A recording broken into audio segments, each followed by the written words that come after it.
गोपिन के द्वार हर द्वार बसत जहाँ, बदरी केदारनाथ फिरत दास दासी हैं।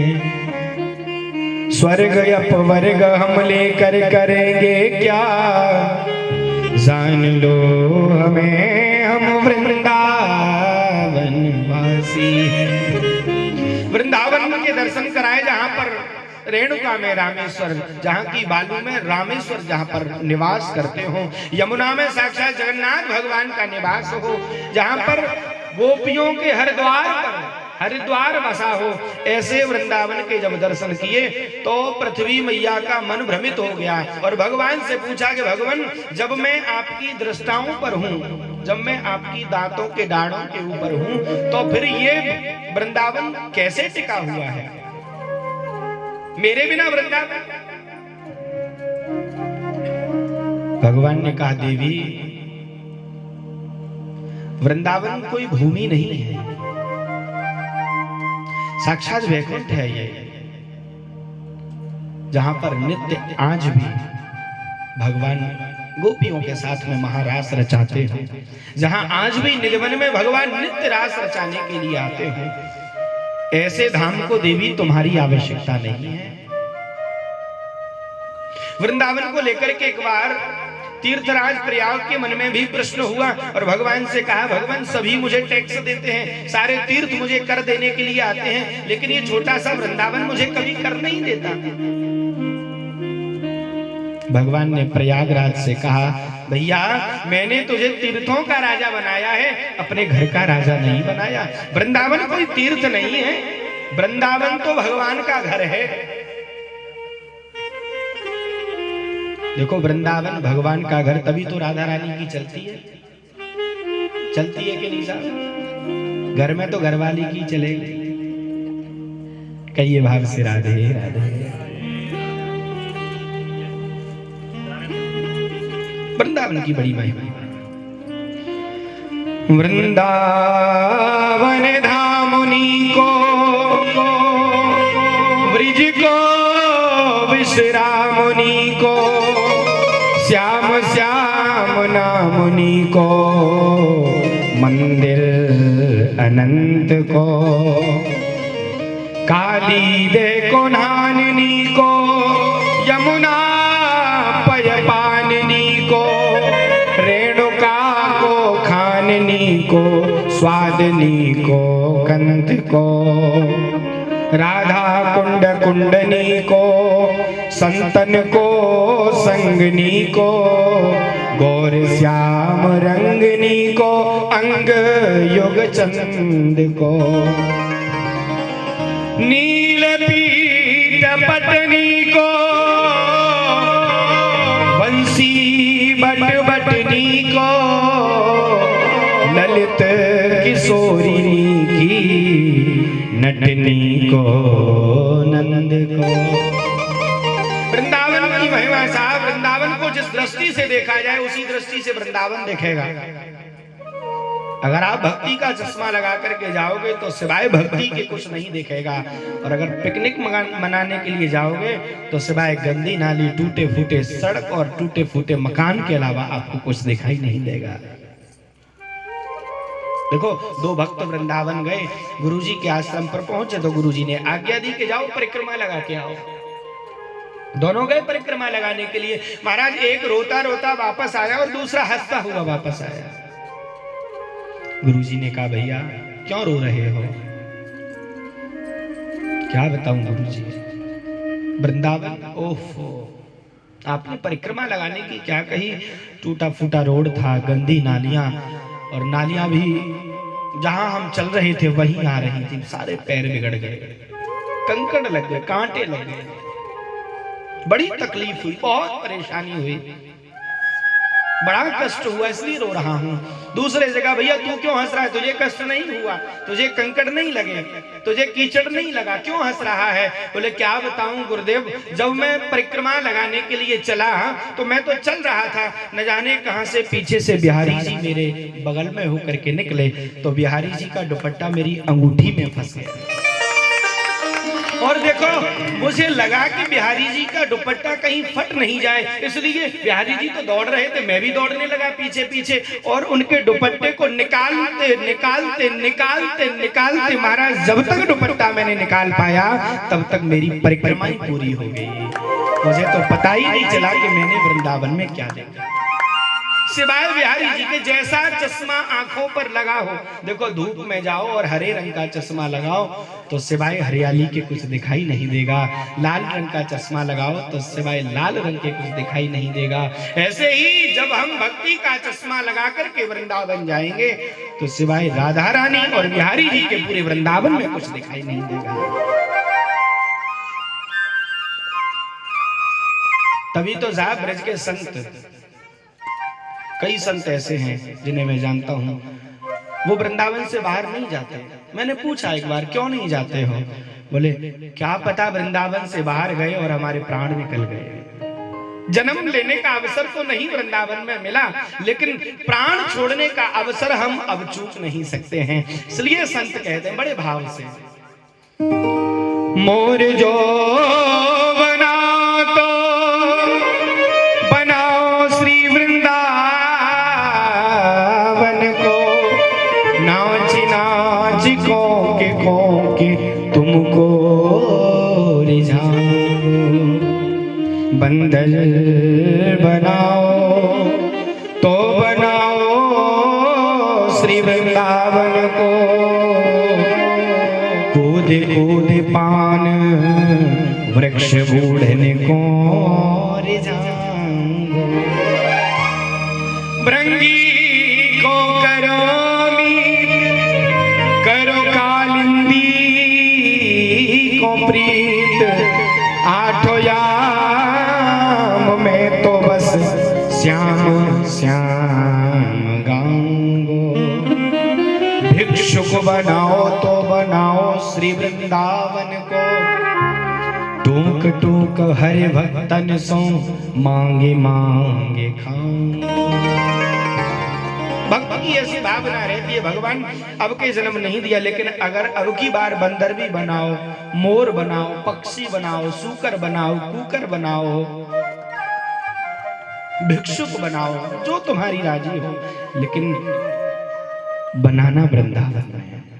ये भक्त के भाव है, ऐसी वृंदावन की महिमा।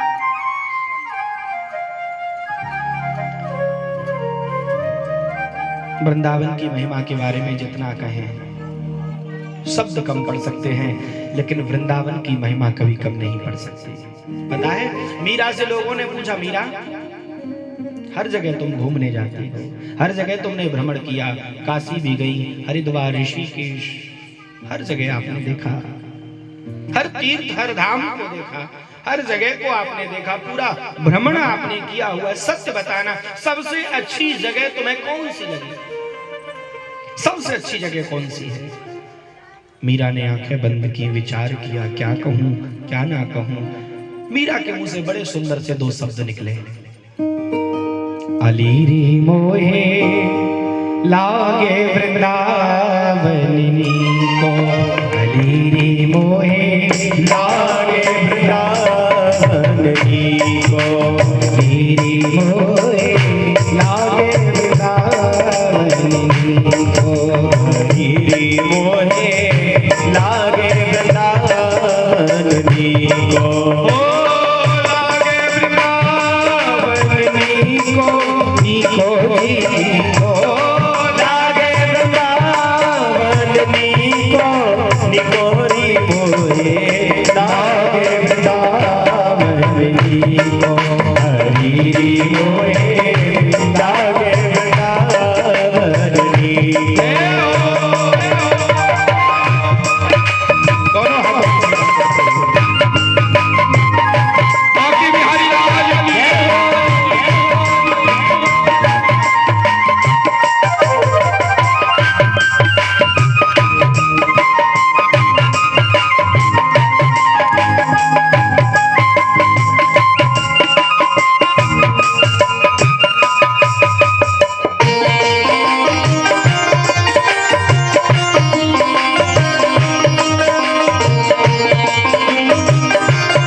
घर घर तुलसी ठाकुर सेवा, घर घर तुलसी ठाकुर सेवा, घर घर तुलसी ठाकुर सेवा जी को हरि मोहे लागे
मुक्ति भरे ते पानी धन धन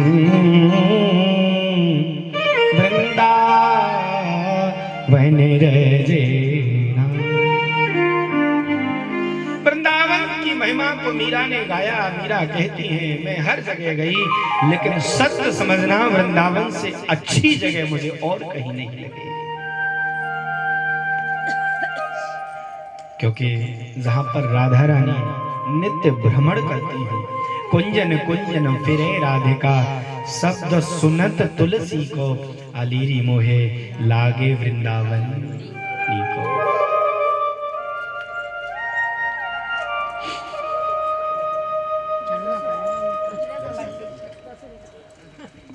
बोल वृंदावन बिहारी लाल की जय, सद्गुरुदेव भगवान की जय।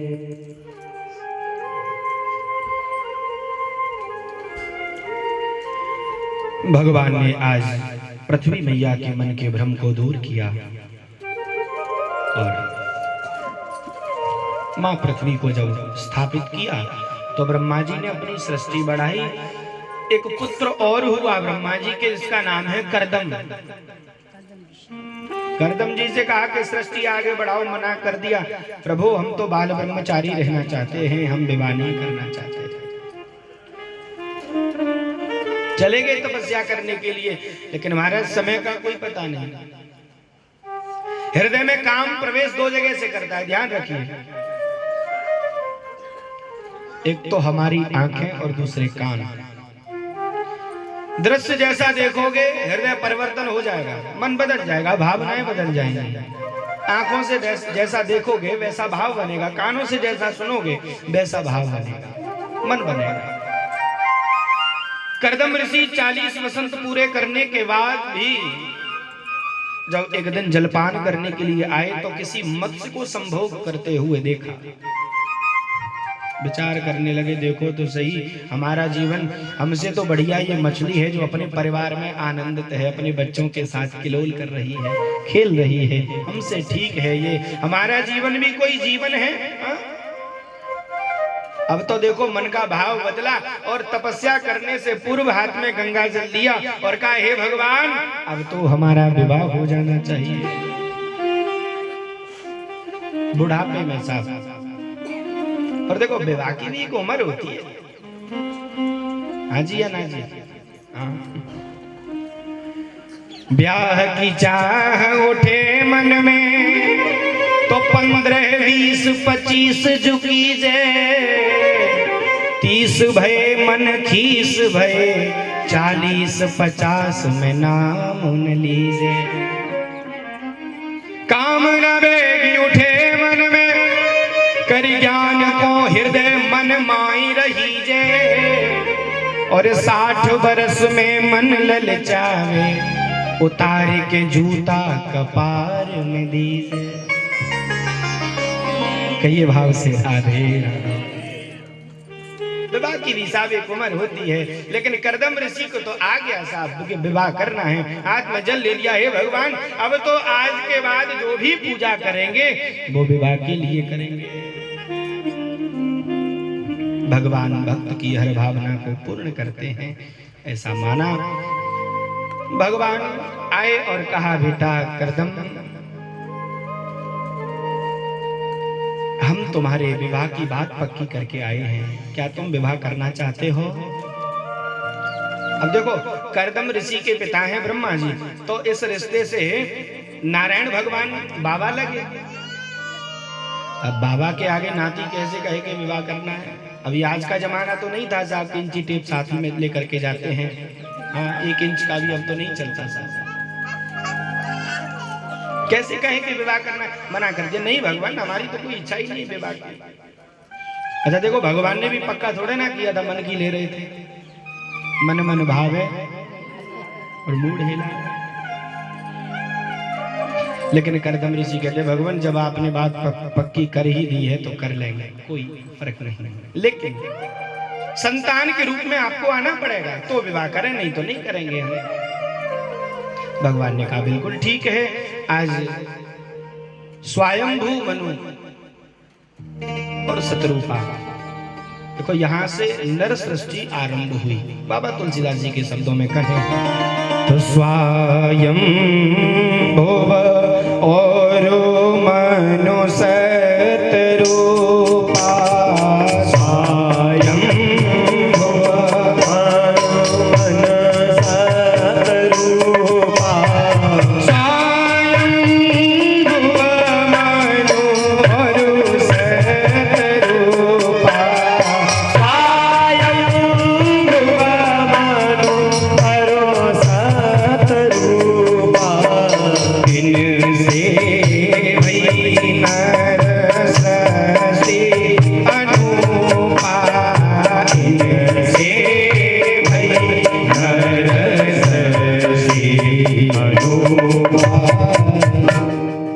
स्वयंभू मनु अपनी पुत्री देवहूति को लेकर के आए।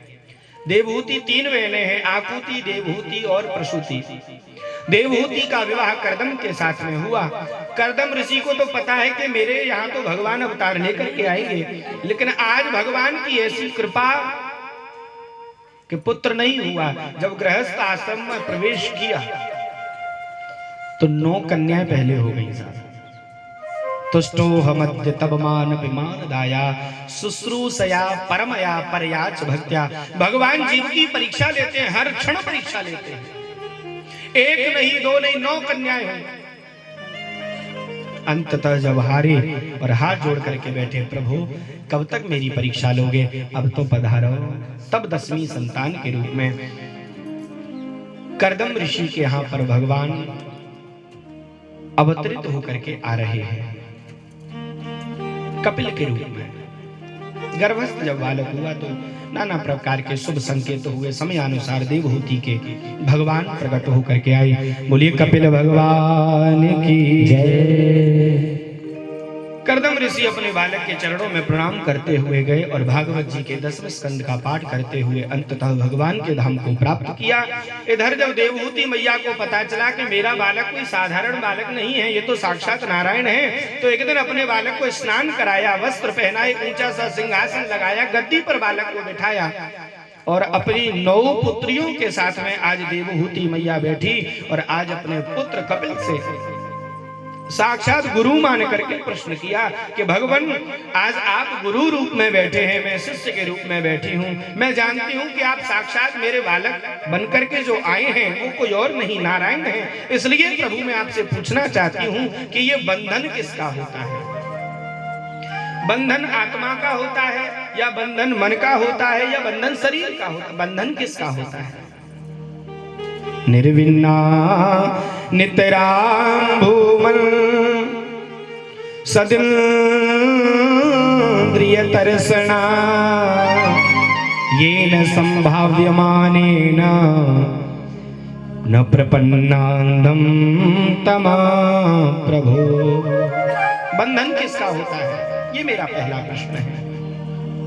कपिल भगवान कहते हैं मां, वैसे तो आप पराम्मा हैं, जगदम्बा हैं, साक्षात शक्ति स्वरूपा हैं, लेकिन फिर भी यदि आपने प्रश्न किया है तो मैं अवश्य आपको उत्तर दूंगा।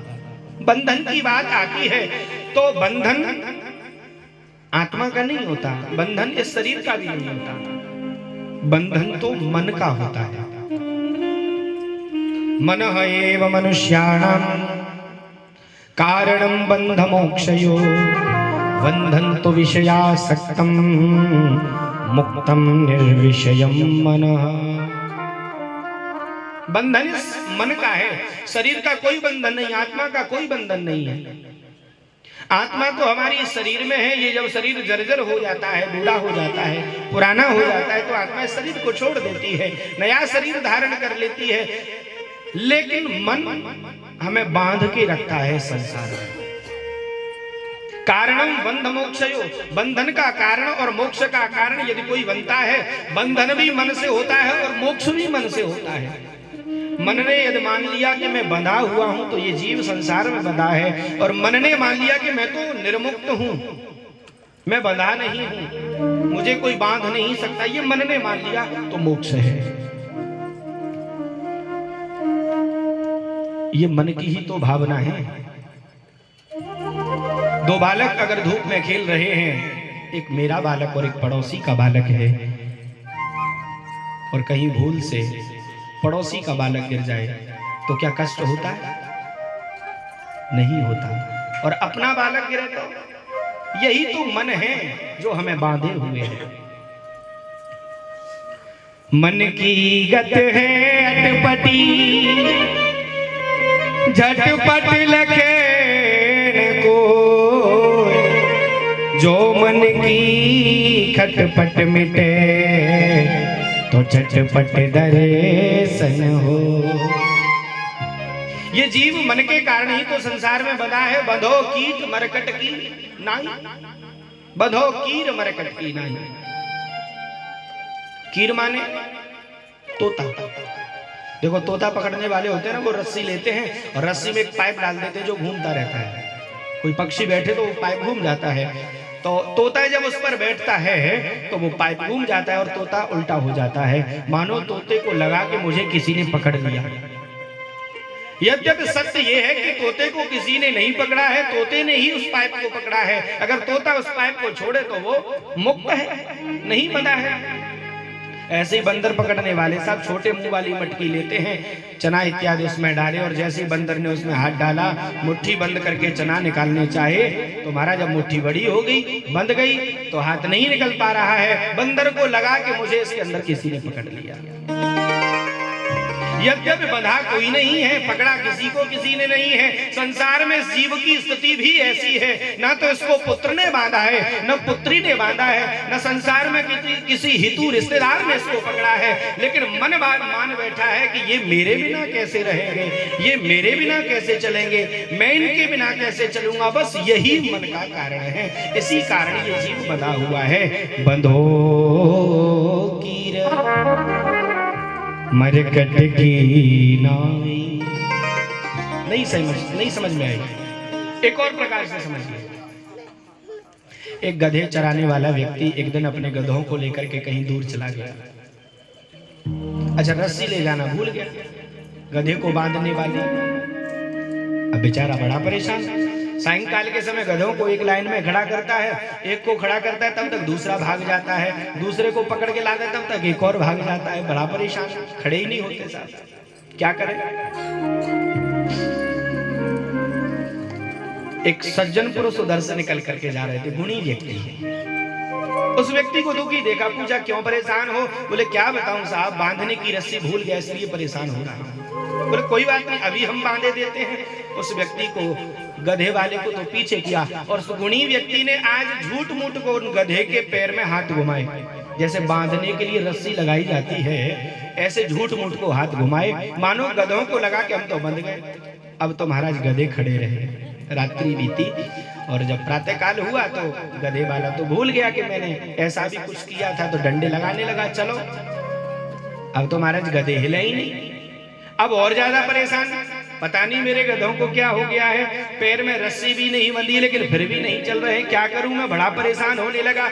वही गुणी व्यक्ति वहां से निकल करके प्रातःकाल जब जा रहे थे, पूछा अब क्यों परेशान है? बोले क्या बताऊं महाराज, रात को रुक नहीं रहे थे और अब ये चल नहीं रहे, इसलिए परेशान है। उस व्यक्ति ने गधे वाले को फिर से पीछे किया और झूठ मूठ को जैसे खोलने के लिए प्रतिक्रिया की जाती है, आज वही प्रतिक्रिया जब गधों के पैरों में हाथ घुमा करके की गई तो महाराज गधे भागने लगे। कहने का भाव, जो इस संसार में व्यक्ति बंधा पड़ा है उसकी स्थिति उस गधे के जैसी हो चुकी है, जो बंधा नहीं है, केवल अपने मन में मान बैठा है कि मैं संसार में बंधा हूं।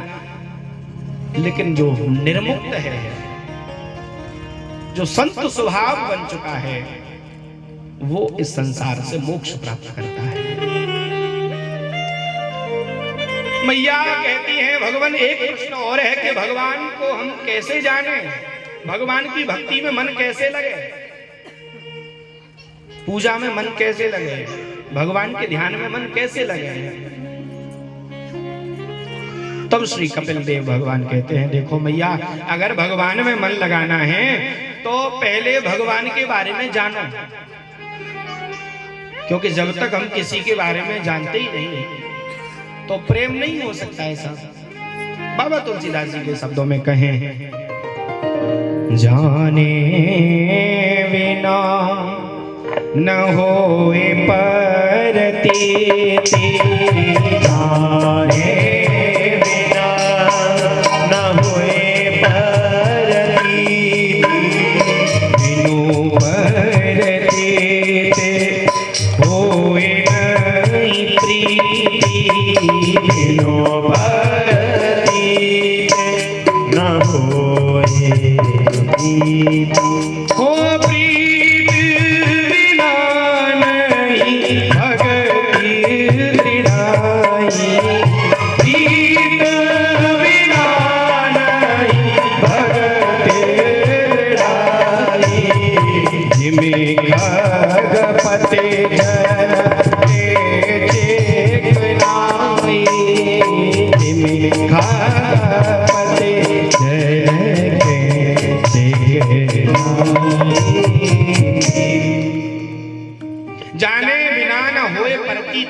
और बिन प्रतीति होय नहीं प्रीति, प्रीति बिना नहीं भगति दृढ़ाई। भगवान के बारे में जब तक जानोगे नहीं तब तक भगवान से प्रेम होगा नहीं, और जब तक भगवान से प्रेम नहीं होगा तब तक भक्ति हो नहीं सकती।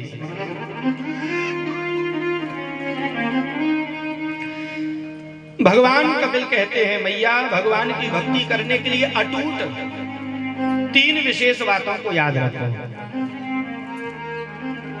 विश्वास, संबंध और समर्पण। देखो, पहले तो हमें भगवान से शिक्षा लेनी चाहिए। भगवान के चरणों का ध्यान करो। भगवान के चरणों में जो चिन्ह है ना, ध्वजा, अंकुश इत्यादि के, जब हम भगवान के चरणों का ध्यान करते हैं तो भगवान के जो चिन्ह है वो हमारे पापों की गठरी को काट देते हैं। भगवान के कटी प्रदेश का, उदर का, भगवान के वक्षस्थल का ध्यान और भगवान के हंसते हुए चेहरे का ध्यान करो। शास्त्रकार कहते हैं, हास मोहरेर वनिता खिललो कतिवरम शोकाश्रु सागर विशोषण मृत्युदारम संबोहराय रचितो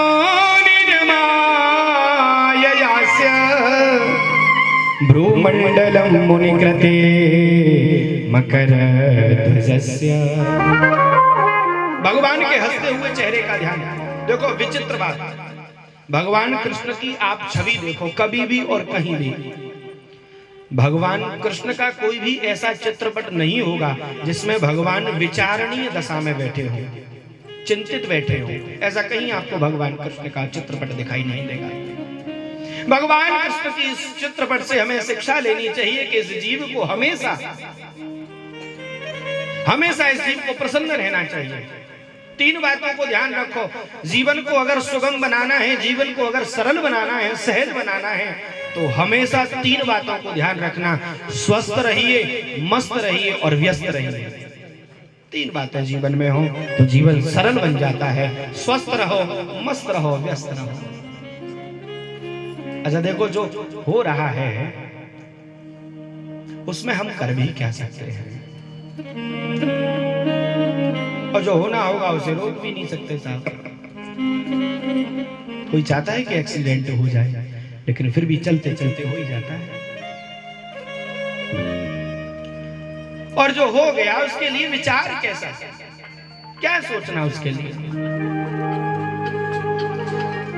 पत्रमुनैव यदा किरील विटपे दोषो बसंतस्य किम। अगर करील के पेड़ पर पत्ते नहीं आते हैं तो इसमें बसंत ऋतु का क्या दोष। नोलूकोप्यवलोक्यते यदि दिवा सूर्यस्य किम दूषणम्। उल्लू को यदि दिन में दिखाई नहीं देता तो इसमें सूर्य का क्या दोष। धारानैव पतन्ति चातकमुखे मेघस्य किम दूषणम्। चातक पक्षी के मुख में स्वाति नक्षत्र के अलावा कोई बूंद नहीं आती है जल की, तो इसमें मेघ का क्या दोष।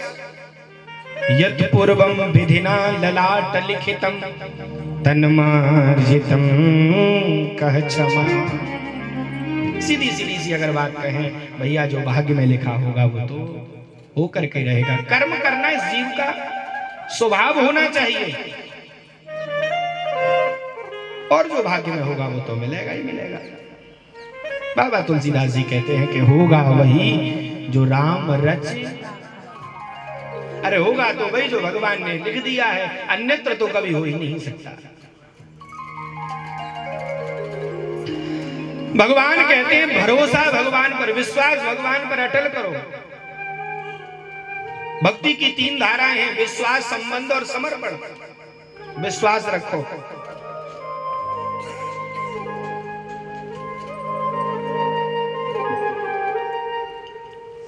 कैसा विश्वास होना चाहिए।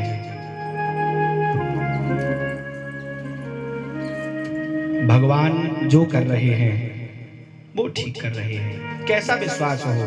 बोले अहम सर्वेषु भूतेषु भूतात्मा वस्थितः सदा तमवज्ञाय मां मर्त्या कुरुते चाविडम्बनम्।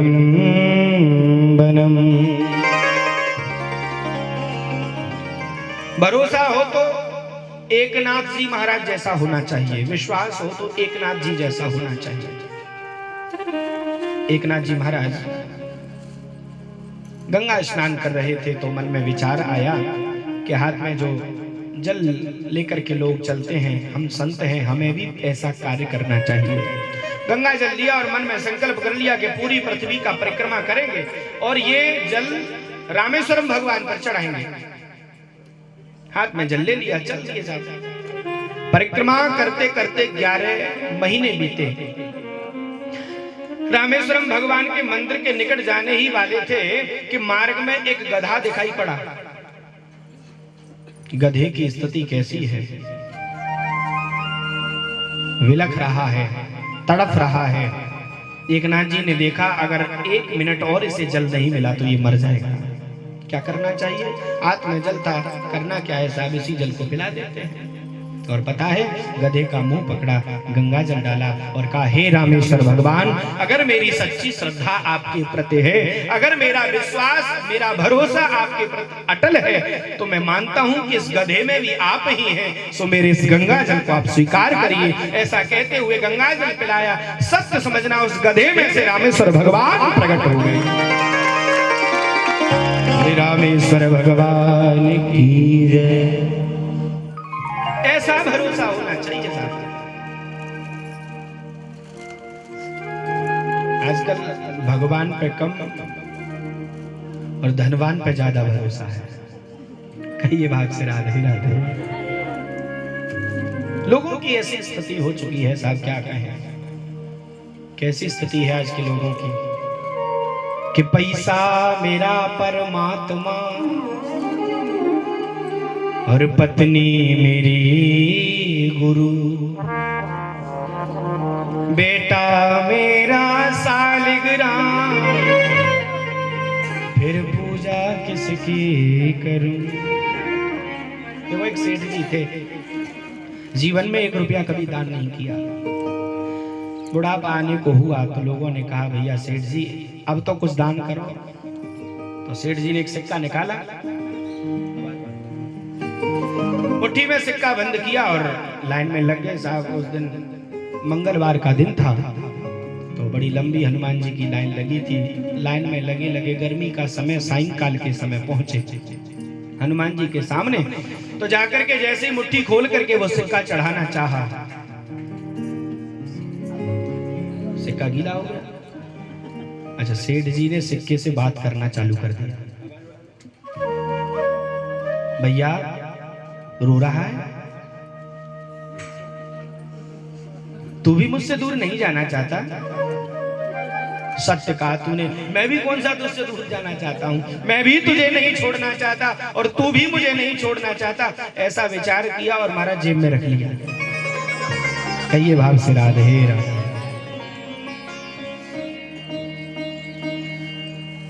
लेकिन ध्यान रहे प्रभु प्यारे, क्षण भंगुर जीवन की कलिका, कली प्रात को जाने खिली न खिली, मलिया चल की सुच शीतल गंध, सुगंध समीर चली न चली। कल काल कुठार लिए फिरता, तन नम्र है चोट झिली न झिली। भजले हरि नाम हरि रसना, तू अंत समय पे हिली न हिली। भजले हरि नाम हरि रसना, तू अंत समय पे हिली न हिली। हर क्षण भगवान पर भरोसा रखो, लेकिन जीव भगवान पर भरोसा नहीं रखता। हर क्षण भगवान कहते हैं। देखो, भरोसा हो तो कैसा होना चाहिए? विश्वास हो तो ध्रुव जैसा विश्वास होना चाहिए। विश्वास हो तो प्रहलाद जैसा विश्वास होना चाहिए। विश्वास हो तो शंकर जी जैसा विश्वास हो। शंकर जी जा रहे हैं कथा श्रवण करने के लिए। प्रभु श्री राम को रोते बिलखते हुए देखा। हे खग मृग हे मधुकर श्रेणी, तुम देखी सीता मृग नैनी। ऐसी स्थिति में भी भगवान भोलेनाथ ने प्रभु श्री राम को प्रणाम किया। भरोसा है कि ये मेरे राम हैं, मेरे प्रभु हैं, मेरे सर्वे सर्वा, मेरे अन्नदाता हैं। भरोसा है उनको। भरोसा हो तो कर्माबाई जैसा भरोसा होना चाहिए। साहब, सुना है आपने कर्माबाई के बारे में? एक राजस्थान की भक्त हुई, बहुत छोटी सी बेटी। पिताजी पूजा करते थे, सेवा करते थे। पता है, पिताजी तो कहीं जाना था तो बेटी से कह गए कि भगवान को भोग लगाने के बाद में ही भोजन करना। कर्माबाई नन्ही से बेटी, आता कुछ नहीं तो खिचड़ी बनाई, भगवान के सामने परोस दी, खाओ। पर्दा लगाया, घंटी बजाई, नहीं खाया। पर्दा खोला, ऐसी कैसी रखी है। कर्माबाई ने सोचा क्या भूल हो गई, हो सकता है कोई भूल हो गई हो। विचार किया, ऐसी कौन सी भूल हो गई कि भगवान ने अभी तक भोग नहीं पाया। फिर पर्दा लगाए तो याद आया, कहीं ऐसा तो नहीं खिचड़ी के ऊपर जब तक घी नहीं रखा जाए तो महाराज हो सकता है भगवान भी। डब्बा लेकर के आई, एक चम्मच घी लिया और खिचड़ी के ऊपर डाला, पाओ।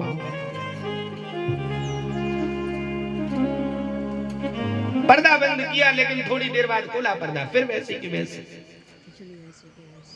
नहीं खाया भगवान ने। पता है, कर्माबाई ने अब पर्दा बंद नहीं किया, पर्दा खोल दिया। भगवान से कहा, सुनो, अब तो तुम जब खाओगे तभी हम खाएंगे। एक दिन हो जाए, जीवन निकल जाए, जीवन ही नहीं भले हमारे प्राण निकल जाएं, लेकिन जब तक आप भोग नहीं लगाओगे तब तक भोजन नहीं करेंगे। सबसे समझना, भक्ति हो तो कर्मा जैसी, सांवरिया घर आवे हो।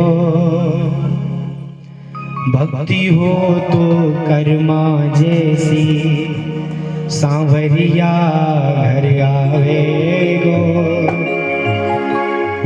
हरस हरस के भाव सहित वो अपनो भोग लगावे लो। साचो प्रेम प्रभु ते हो तो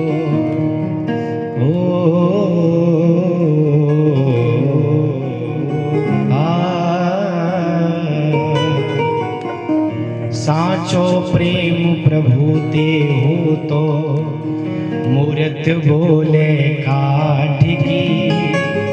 जीमो मारो श्याम धनी जिमावे बेटी जाट। भगवान जब आप आओ तभी हम पाए, अन्यत्र कोई बात नहीं, बैठे रहो। सत्य समझना, भगवान को आना पड़ा। आए भगवान और बताया, भगवान खाते ही जावे, खाते ही जावे, खाते ही जावे। कर्मा भाई ने कहा याद नहीं, हम भी तो भूखे हैं, अकेले भूखे हो क्या? अपने हाथ से भगवान ने कर्मा भाई को खिलाया। ये भरोसा है, ये विश्वास है। भरोसा हो तो कर्मा भाई जैसा होना चाहिए, साहब हो तो सबरी जैसा होना चाहिए कि मेरे राम जरूर आएंगे।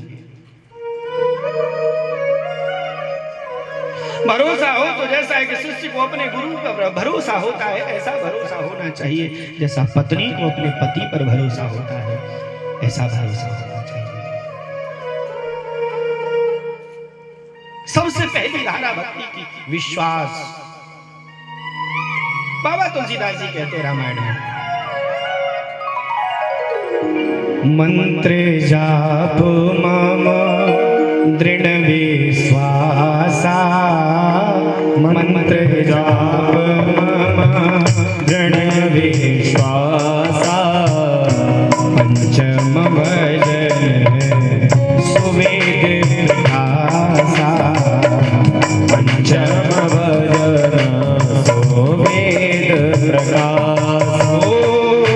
मंत्र जाप मम दृढ़ विश्वासा, मंत्र जाप मम दृढ़ विश्वासा, मंत्र जाप मम दृढ़ विश्वासा, मंत्र जाप मम दृढ़ विश्वासा, पंचम भजन सुवेद प्रकाशा। सिया राम जय जय राम, राम सिया राम जय जय राम। मंत्र जाप मम दृढ़ विश्वास, तो फिर भगवान से संबंध भी होना चाहिए।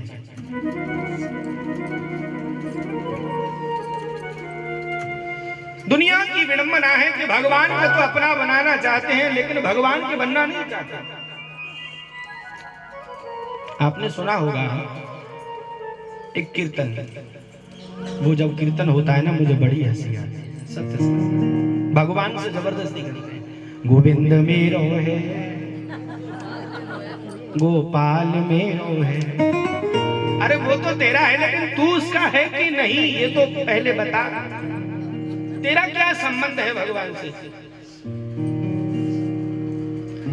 देखो, जो संबंध नहीं होता उस संबंध को क्या कहते हैं?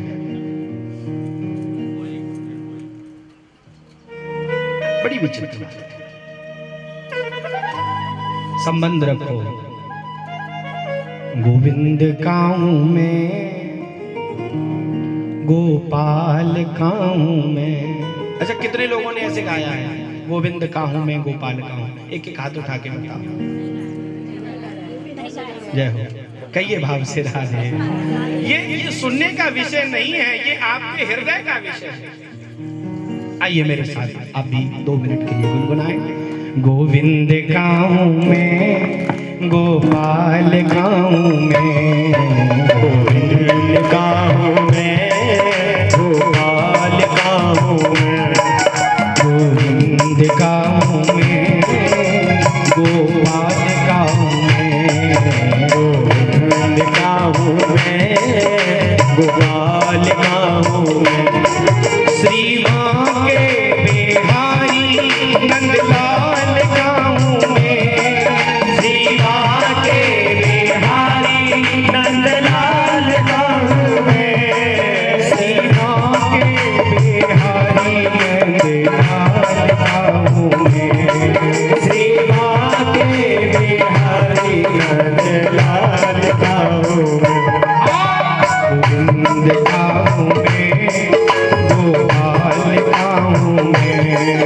गोविंद गाऊं मैं, गोपाल गाऊं मैं।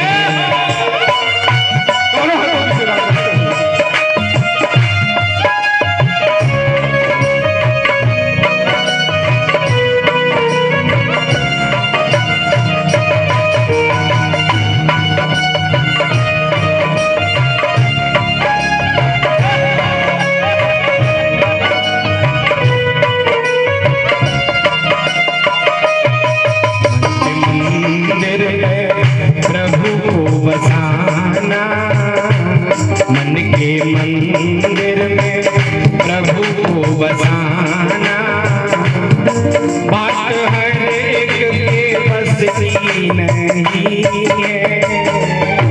मन के मंदिर में प्रभु को बसाना, बात हर एक के बस की नहीं है। मन के मंदिर में प्रभु को बसाना, बात हर एक के बस की नहीं है। मन के मंदिर में प्रभु को बसाना, बात हर एक के बस की नहीं है। देखो, भगवान को मन में बसाना इतना सरल नहीं है साहब। ये प्रत्यक्ष प्रमाण आपके सामने है। कई लोग तो जो मन में बसा बैठे हैं वो नृत्य कर रहे हैं, ताली भी बजा रहे हैं, और कई लोगों से कहने के बाद भी तालियां नहीं बज रही। ये प्रत्यक्ष प्रमाण है। मन के मंदिर में प्रभु को बसाना, बात हर एक के बस की नहीं है। मंदिर में प्रभु को बसाना, बात हर एक के बस की नहीं है। हिलना पड़ता है जिंदगी से, हिलना पड़ता है जिंदगी से। अपनी दिल्ली की सस्ती नहीं, के मंदिर में प्रभु को बसाना, बात है के बस की नहीं है।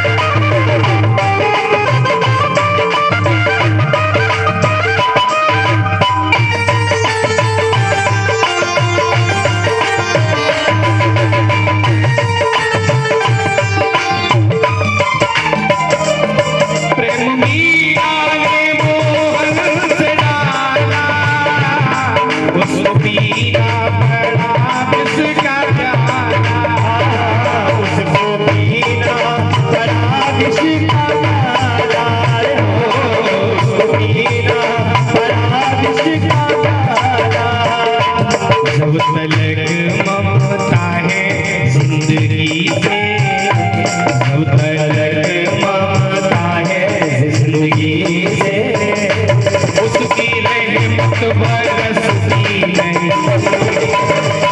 मन के मंदिर में हरि को बसाना, बात हर एक के बस की नहीं है।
चढ़ के एक बार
का नाम है जिनके मन में, राम का नाम है जिनके मन में, कोई नाम रसती नहीं के मंदिर में हरि को बसाना, बात हर एक के बस की नहीं है, उनके मंदिर में हरि को बसाना, बात हर एक के बस की नहीं है, उनके मंदिर में हरि को बसाना, बात हर एक के बस की नहीं है, बात हर एक के बस की नहीं है, बात हर एक के बस की नहीं है, बात हर एक के बस की नहीं है।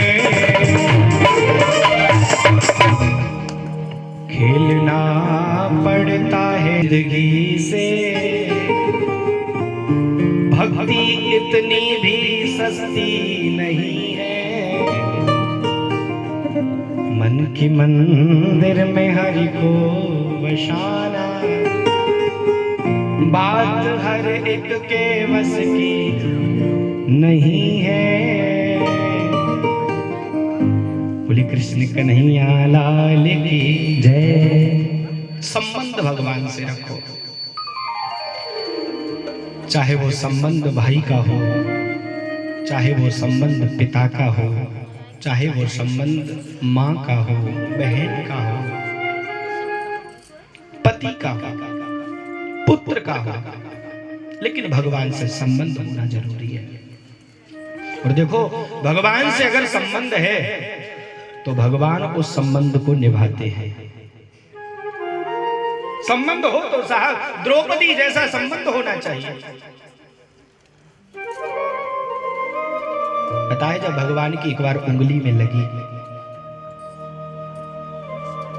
रक्त निकल रहा था, कृष्ण पत्नियां देख रही थी और यही कह रही थी किसी वैद्य को बुलाया जाए, किसी चिकित्सक को बुलाया जाए, भगवान का उपचार कराया जाए, पट्टी लगाई जाए, किसी वैद्य को बुलाया जाए।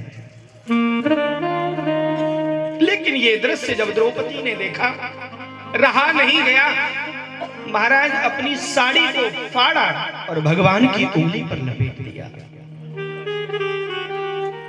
भगवान ने कहा, देवी क्या कर रही हो, इतनी महंगी आपकी साड़ी, नई साड़ी को आपने फाड़ दिया क्यों? द्रौपदी कहती हैं, प्रभु प्यारे घनश्याम यदि काम आवे आपके, निकाल दूं नसों को, ये तो रेशम के धागे हैं, ये धागे भी पुराने, इन्हें दुर्लभ कौन माने, ना तो दुल्हन के जोड़े, ना ही दूल्हा के पावे। मैंने कहा फाड़ा चीर, रगत देख पीर, धागे हुई के अधीर, स्वयं चीर छोड़ भागे। वे धागे हैं अभागे, जो बढ़े नहीं आगे, और भाग उन्हीं के जागे, जो तेरी उंगली पे लागे। भाग उन्हीं के जागे, जो तेरी उंगली पे लागे। प्रभु कैसी बातें कर रहे हो? अरे इस साड़ी की तो आज मैं मानती हूँ कि भाव बदल गए, दशा बदल गई इस साड़ी की। तुम इस साड़ी की बातें कर रहे हो। कृष्ण, अगर आपकी सेवा करने का मौका मिले और सेवा में मेरे शरीर की रक्त की बूंद बूंद भी अगर काम आए, तो मैं पूरे शरीर को आपके ऊपर न्यौछावर कर सकती हूँ, निकाल दूं नसों को। ये तो रेशम के धागे हैं, नसों को निकाल करके मैं आपके ऊपर बलिहार कर सकती हूँ। मैंने नहीं फाड़ा, मैंने कहा फाड़ा चीर, रक्त देख पीर धागे, हुई के अधीर स्वयं चीर छोड़ भागे। मैंने नहीं फाड़ा, ये साड़ी का भाव बदल गया और आपकी उंगली पे लगने के लिए जो जो चीर भागे, मैं मानती हूँ जो आपकी सेवा में आए हैं, उंगली पे लगे हैं, उनके भाग जागे हैं और अभी भी जो मेरी साड़ी में लगे हैं वो धागे अभागे हैं, वो धागे हैं अभागे, जो बढ़े नहीं आगे, भाग उन्हीं के जागे जो तेरी उंगली पे लागे। और देखो भगवान से संबंध होगा तो भगवान निभाते हैं। हाँ पता है, जब दुष्ट दुशासन साड़ी को खींच रहा था, इतनी साड़ी खींची, इतनी साड़ी खींची, इतनी साड़ी खींची साहब कि सारी बीच नारी है कि नारी बीच सारी है, सारी ही की नारी है कि नारी ही की सारी है। महाराज दुष्ट दुशासन तो भयभीत होने लगा साड़ी खींचते खींचते, लेकिन खत्म होने का नाम ही नहीं देती है। अंततः जब थका और द्रौपदी से कृष्ण का मिलना हुआ, भगवान से पूछा, भगवान इतनी साड़ी आपके पास आई कहां से? कोई गोदाम खोल रखा है क्या? इतनी साड़ी कहां से आई? भगवान कहते हमारा तो कुछ है ही नहीं इसमें। तनिक चीर छाड़ दियो अंबर में अपार कीज, ताही को स्वयस तीन लोकन में छायो है। ताही है तो गरुड़ ध्वज गरुड़ की सवारी तजी, और लज्जा बचावन हेतु नंगे पांव धायो है। श्रद्धा सोदान दियो होते हैं अनंत गुण, हम ने कईयो बार देखे आज मायो है। कहते अरिहारी मुरारी कहे द्रौपदी सो, और मैंने कहा दियो तेने दियो सोई पायो। भगवान कहते इसमें मेरा कुछ नहीं है। देवी याद करो वर्षों पूर्व जब आपने एक बार मेरी उंगली पर पट्टी बांधी थी, उसी का इतना ब्याज चला, इतना ब्याज चला कि दुष्ट दुशासन अपनी साड़ी को और खींचता, साड़ी को इतना ही और अगर खींचता फिर भी ये साड़ी खत्म नहीं होती। श्रद्धा सोदान दियो होत है अनंत गुनो, हमहू ने कईयो बार देखे। देखो श्रद्धा से कोई भी कार्य करो फल मिलेगा, बशर्ते भगवान के साथ विश्वास संबंध होना चाहिए। देखो संबंध हो तो तुलसीदास जैसा होना चाहिए। पता है तुलसीदास जी एक बार वृंदावन गए, अब तो साहब बिहारी जी की मूर्ति को देखा, साथ में और भी शिष्यगण थे, सबने बिहारी जी को प्रणाम किया, तुलसीदास जी ने नहीं किया, खड़े रहे। शिष्यों ने कहा गुरुजी प्रणाम नहीं किया, आप क्या कर रहे हैं, समझ नहीं आ रहा है, प्रणाम करो। नहीं, क्यों? हमारा संबंध मुरली वाले से नहीं है, हमारा संबंध तो धनुष वाले से है। संबंध हमारा धनुष वाले से। अगर ये मुरली को हटाएं, गोपियों को हटाएं, धनुष धारण करें, तो ये तुलसीदास तुलसी मस्तक जब नवे धनुष बाण ले ओहा, और कित गोपी कित चंद्रिका कित सखियन को साथ, अपने जन के कारज श्री कृष्ण भये रघुनाथ। गोपियों को हटाया भगवान ने, राधा रानी को एक बगल किया, बांसुरी को फेंका, धनुष बाण हाथ में लेकर के जब भगवान खड़े हुए तब तुलसीदास ने प्रणाम किया। हाँ, इसके साथ में मेरा संबंध है। संबंध हो तो तुलसीदास जैसा, संबंध हो तो सूरदास जैसा होना चाहिए साहब।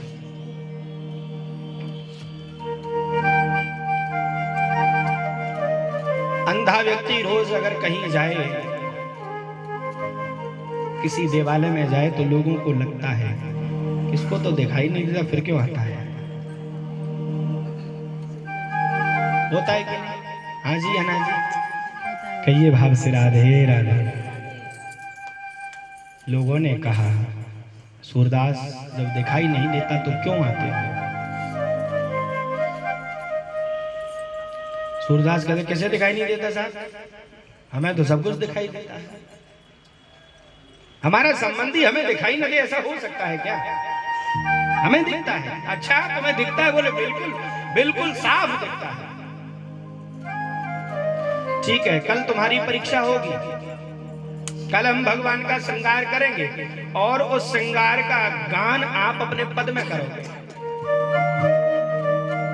बिल्कुल नित्य की भांति दूसरे दिन फिर आए। आज भगवान का श्रृंगार बड़ा विचित्र हुआ। भगवान को श्रृंगार जब किया तो सिवाय मोती और चंदन की माला के, मोतियों की माला और माथे पे चंदन, इसके अलावा भगवान के शरीर पर कुछ नहीं है, वस्त्र नहीं पहनाया।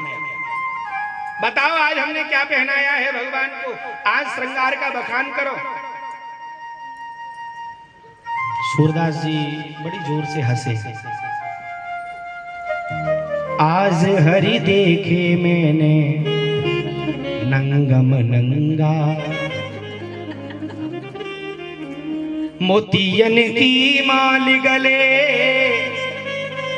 मोतियन की माल गले, केसर तिलक सुगंधा, आज हरि देखे मैंने नंगम नंगा। ओहो, सभी पंडे आए चरणों में गिर गए। ये है संबंध, संबंध की लाज भगवान रखते हैं। पता है एक दिन सूरदास जी रात्रि के समय पद गा रहे थे, तो पद गाते गाते थोड़ी सी देर हो गई, तो अर्धरात्रि हुई। विचार किया कि आज तो ज्यादा देर होगी, अब चलना चाहिए। तो अर्धरात्रि में जा रहे थे, जाते जाते क्या हुआ कि आज अपना मार्ग भूल गए। छड़ी टेकते टेकते जा रहे हैं, आगे बहुत बड़ा कुआं था, गिरने ही वाले थे, तब तक एक नन्हा सा बालक आया, छड़ी पकड़ी। बाबा ये आपकी कुटिया का मार्ग नहीं, ये गलत रास्ता है, आपकी कुटिया का दूसरा मार्ग है, कहो तो छोड़ के आऊं।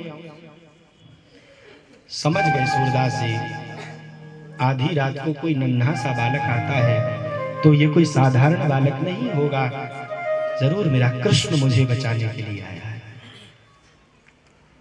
छड़ी भगवान आगे से पकड़े हैं, पीछे से सूरदास जी पकड़े। धीरे धीरे सूरदास जी ने हाथ आगे बढ़ाया और हाथ आगे बढ़ाते बढ़ाते भगवान के हाथ को पकड़ना चाहा, भगवान ने झटका दिया और हाथ छुड़ा करके भागे। तब सूरदास जी ने कहा, बाह छुड़ाए जात हो निवली जान के मोए, हृदय से जाओ अभी तो सबल कहूंगो। तो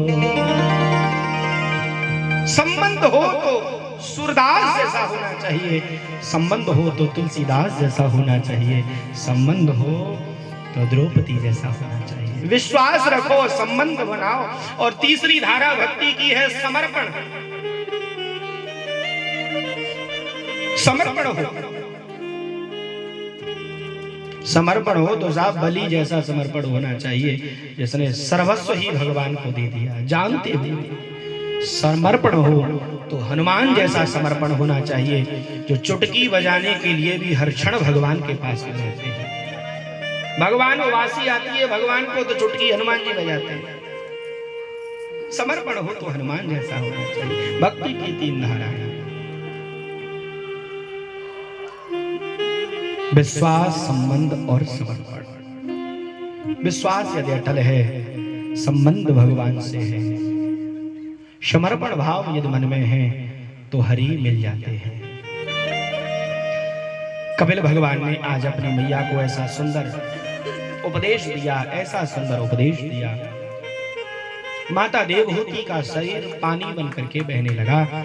सिद्धिदा नाम की नदी बनी देवहूति मैया के शरीर से। कपिल भगवान भी आज उस स्थान को त्याग करके गंगा सागर तीर्थ में जाकर के अपना स्थान बनाया, जहां पर आज भी भक्त दर्शन करने के लिए जाते हैं। तीन बहनें हैं, देवहूति, आकृति, देवहूति और प्रसूति। आकृति का विवाह रुचि प्रजापति के साथ में हुआ। देवहूति का विवाह कर्दम ऋषि के साथ में हुआ और प्रसूति का विवाह दक्ष प्रजापति के साथ हुआ, जिनके यहाँ पर एक कन्या हुई जिसका नाम है सती। महारानी सती भगवान की परीक्षा ली। देखो कथा से बड़ी शिक्षा मिलती है। बाबा भोलेनाथ और सती महारानी जब जा रहे थे, भगवान जहां रो रहे हैं अपनी पत्नी जानकी के लिए, ये दृश्य देखा तो भोलेनाथ ने प्रणाम किया, लेकिन सती महारानी प्रणाम नहीं किया। परीक्षा लेनी चाहिए। भगवान ने कहा जाओ परीक्षा लेना चाहती हो तो जाओ परीक्षा दो। भूल हो गई महारानी सती से। आज मां जानकी का वेश धारण किया और जाकर के एक वृक्ष के नीचे बैठी जहां से प्रभु श्री राम आ रहे हैं। मानो लगा महारानी सती को कि प्रभु श्री राम मुझे देखेंगे और जानकी कहकर के हृदयांग कर लेंगे, लेकिन मर्यादा में बंधे हुए मर्यादा पुरुषोत्तम प्रभु श्री राम, जिन्हें शंकर भी अपना गुरु मानते हैं, सर्वस्व मानते हैं, ऐसे प्रभु श्री राम जैसे ही मां सती को देखा, प्रणाम किया। मां प्रणाम करते हैं। जैसे मां शब्द कहा भयभीत हो गई, खड़ी हो गई, भागने लगी। प्रभु श्री राम कहते हैं एक बात बताओ, इस जंगल में अकेली कैसे घूम रही हो? भोलेनाथ कहाँ हैं?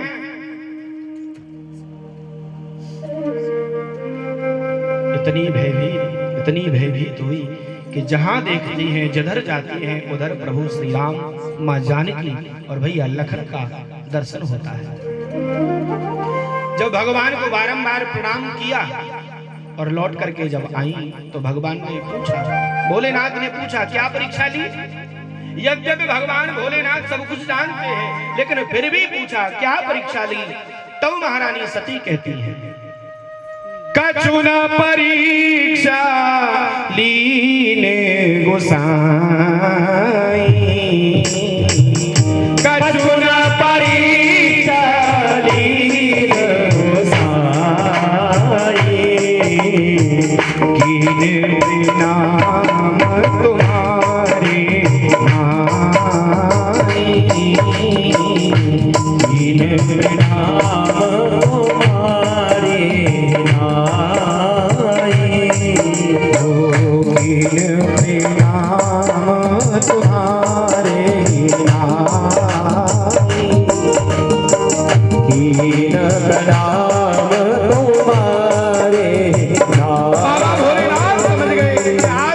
मुझसे झूठ बोला है, लेकिन भोलेनाथ जानते हैं कि इन्होंने मेरी मैया का रूप धारण किया, मेरी माँ का रूप धारण किया है, इसलिए आज प्रतिज्ञा कर ली भोलेनाथ ने। एही तन सती भेंट मोए नाई, एही तन सती भेंट मोए नाई,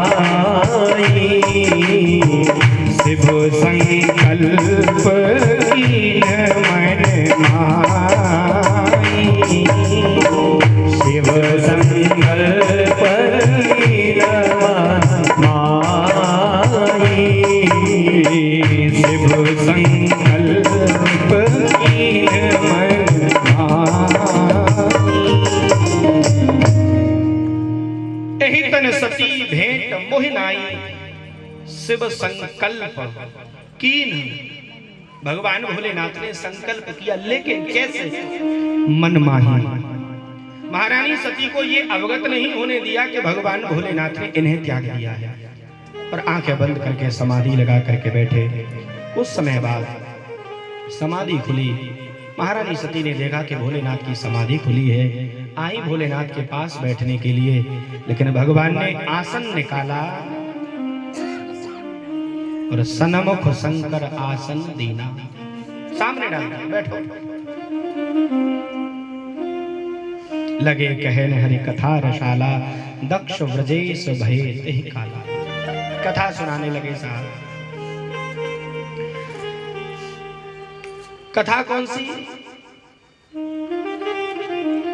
ब्रह्मा जी बने,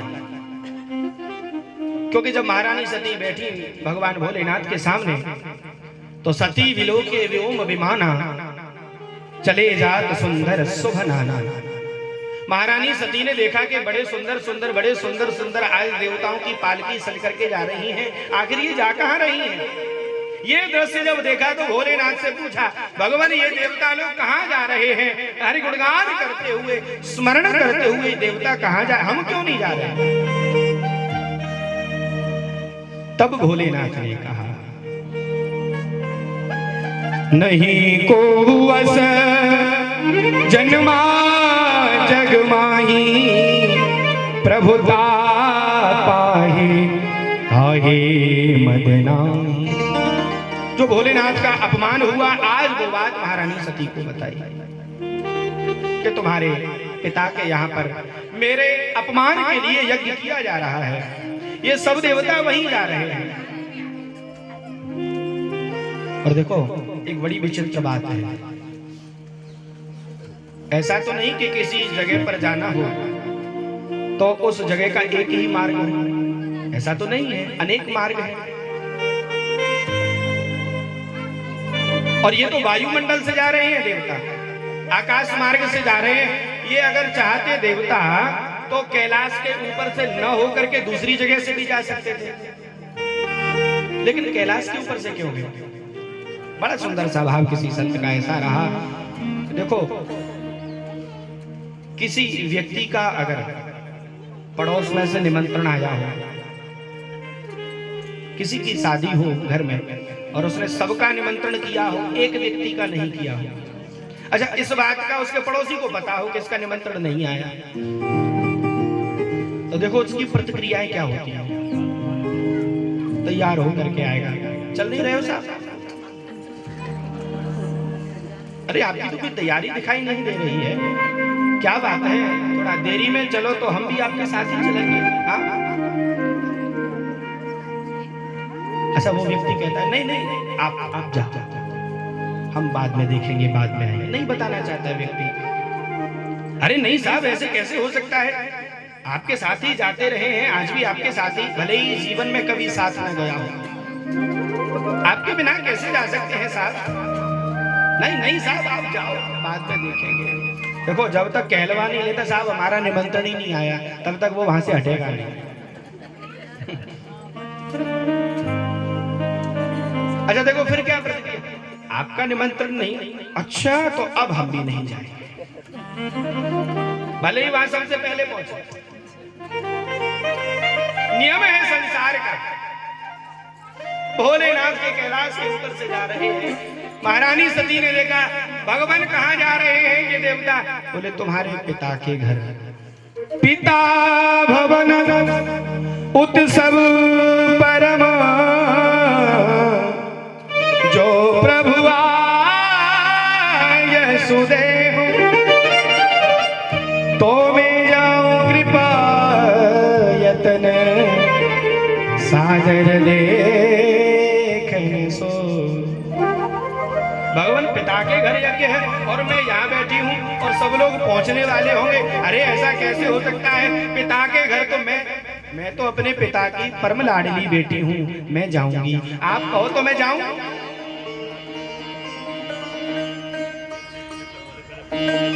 भगवान भोलेनाथ कहते हैं दक्ष सकल निज सता बुलाई, हमरे बयर तुम्हें विश्राई। देखो तुम्हारे पिता ने सबको बुलाया है, लेकिन हमारे कारण तुम्हें निमंत्रण नहीं दिया, इसलिए तुम्हें नहीं जाना चाहिए। कैसी बातें करते हो भगवान? अरे पिता के घर भी कोई बुलाने की आवश्यकता होती है क्या? यद्यपि मित्र प्रभु गुरु पितु गेहा, जाइए बिन बोले न संदेहा। मित्र के घर, गुरु के घर, भगवान के मंदिर में, पिता के घर कभी भी जा सकते हैं, बिना बुलाए जा सकते हैं, इसमें कोई संदेह नहीं है। भगवान भोलेनाथ कहते हैं देवी जा तो सकते हैं, लेकिन तदपि विरोध मानी जे कोई, तदपि विरोध मानी जे कोई। ओ तदपि विरोध मानिने कोई, कहाँ गए कल्याण होई, कहाँ गए कल्याण न होई, कहाँ गए कल्याण न होई। जा तो सकते हैं देवी, लेकिन तदपि विरोध मान जह कोई, कहाँ गए कल्याण न। पिता के घर जा तो सकते हैं, लेकिन पिता के मन में कहीं वैर तो नहीं है, द्वेष तो नहीं है। मित्र के घर जा तो सकते हैं, लेकिन कहीं मित्र के मन में शत्रुता तो नहीं है। क्योंकि ध्यान रखना प्रभु प्यारे, जहां आदर भाव नहीं अपनो, ते ठोर पे भूल के जइयो नहीं। सम्मान को भोजन सूखो भलो, बिन मान के अमृत खइयो नहीं। जिन सो अपनी मर्जी न मिले, तिन सो मन की कछु कहियो नहीं। जहां आदर भाव हो, कैसा भाव हो, कहां जाना चाहिए समझिए। आवत ही हर से नहीं, नैनन नहीं सने, तुलसी वहां न जाइए, चाहे कंचन बरसे। आओ साहब बैठो साहब, बड़ी खुशी हुई आप आए। अरे साहब आवत ही हर से नहीं, जाते ही जहां सम्मान नहीं मिले तो साहब कितना भी बड़ा व्यक्ति हो नहीं जाना चाहिए।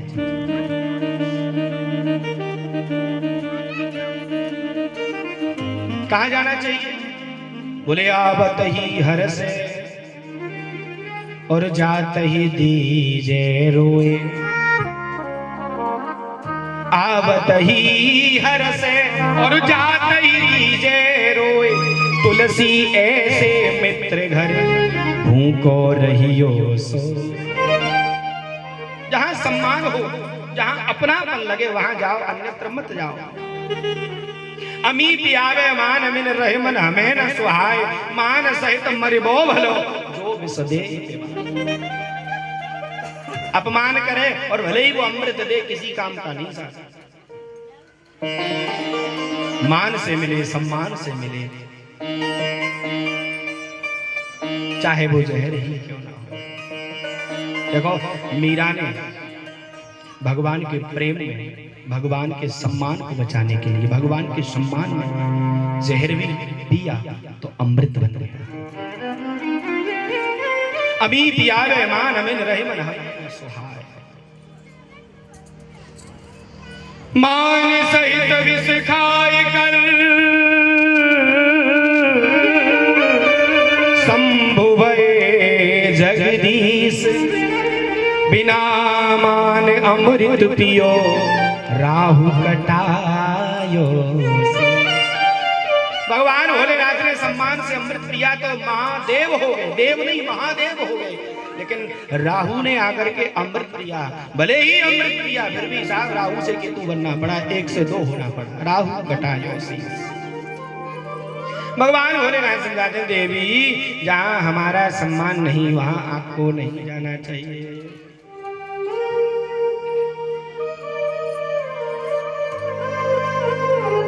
लेकिन महारानी सती ने बात नहीं मानी। भाते अनेक शंभो समझावा, भाते अनेक शंभो समझावा। हर प्रकार से बाबा भोलेनाथ समझाते हैं। देवी शास्त्र कहते हैं, वेद कहते हैं, वेदांत कहते हैं। भाते अनेक शंभो समझावा, भाते अनेक शंभो समझावा। भावी वसन ज्ञान और आवा, भावी वसन ज्ञान और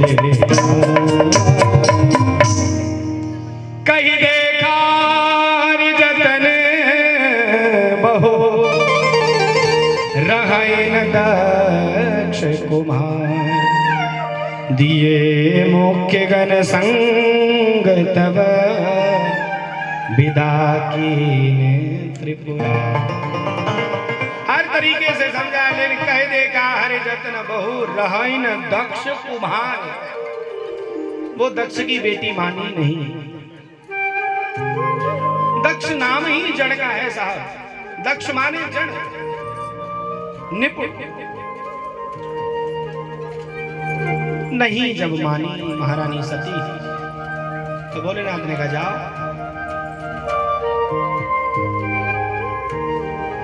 देखो, विशेष यहाँ पर जो मेरे भाई लोग बैठे हुए हैं, घर में अगर श्रीमती जी बात नहीं माने तो बुरा मत मानना। भोलेनाथ की नहीं मानी साहब तो हमारी आपकी तो औकात ही क्या है। कहिए भाव से राधे राधे। लेकिन देखो, भोलेनाथ के परिवार से शिक्षा लेनी चाहिए। भोलेनाथ ने देखा नहीं माना तो वैसे ही नहीं जाने दिया साहब। दिए मुख्य गण संग तब, बढ़िया बैग सजवाया और घर से बाहर पता ना चले कि लड़के आइए झगड़ के आइए। महारानी सती के साथ में अपने मुख्य गणों को, नंदी आदि गणों को भेजा, जाओ छोड़ करके आओ, विदा करके आओ। और महारानी सती पहुंची जौकेता के घर। देखो, रामायण में जब कथा चल रही थी तो भोलेनाथ के दरबार से, कैलाश से जब महारानी सती निकली तो उसके बाद में सीधे पिताजी के घर की बात कही। क्यों? क्योंकि जब माताएं मायके जाती हैं ना तो रास्ते में फिर कुछ दिखाई नहीं देता। ये लगता है कब पिताजी के घर पहुंचे। पिता भवन जब गई भवानी, पिता भवन जब गई भवानी, पिता भवन जब गई भवानी, पिता जब गई भवानी, दक्षता सीता भूल सनमानी, दक्षता सीता भूल सनमानी। पिताजी के घर महारानी सती पहुंची। सती को तो लगा कि अरे इन्हीं का तो अपमान हुआ है, हम तो अपने पिताजी की लाडली हैं, हमें देखेंगे खुश हो जाएंगे कि सती तू भली आई। लेकिन सादर भले मिली माता, सादर भले मिली माता, सादर भले मिली माता, सादर भले मिली माता, भगिनी बहुत मुस्काता, भगिनी बहुत मुस्काता। सादर भले ही मिली एक माता। महारानी सती जब पहुंची तो मां को देखा। दुनिया में देखो हर रिश्ता मतलब का है, हर रिश्ता मतलब का है, लेकिन एक मां का ऐसा रिश्ता है जिसमें कोई स्वार्थ नहीं, कोई मतलब नहीं। मां ने आज हृदय से लगाया, बेटी मुझे लगा था कि तू नहीं आएगी और तू नहीं आती तो मुझे बहुत कष्ट होता। तुम्हारे पिता बड़े हठी हैं, जिद्दी हैं, मैंने बहुत समझाया लेकिन माने नहीं। मुझे आज बड़ी प्रसन्नता है कि तुम आई हो। लेकिन बहनों ने जब देखा तो बहनें व्यंग कसने लगी, हंसी हंसी उड़ाने लगी। सती तू आई है? पिताजी तो कह रहे थे कि सती को तो निमंत्रण ही नहीं देंगे। क्या तुझे निमंत्रण दिया? मुझे लगता है कि पिताजी झूठ बोलने लग गए। अच्छा एक बात बता सती, तू आई है तो वो तेरा वो नंदी वाला बाबा कहाँ है? शमशान वासी कहाँ है? कैलाशपति कहाँ है? व्यंग्य फंसा, बहुत बुरा लगा। लेकिन जब पिता को देखा, महारानी सती ने पिता के पास जाना चाहा, लेकिन पिता ने सती को देखते हुए भी अनदेखा किया और पीठ दिखा करके आगे बढ़े। दक्षिण कछु पूछी कुशलाता, दक्षिण कछु पूछी कुशलाता, सत्य बिलो की जरे सब गाता, सत्य बिलो की जरे सब गाता। दक्षिण कछु पूछी कुशलाता, सत्य बिलो की जरे सब गाता।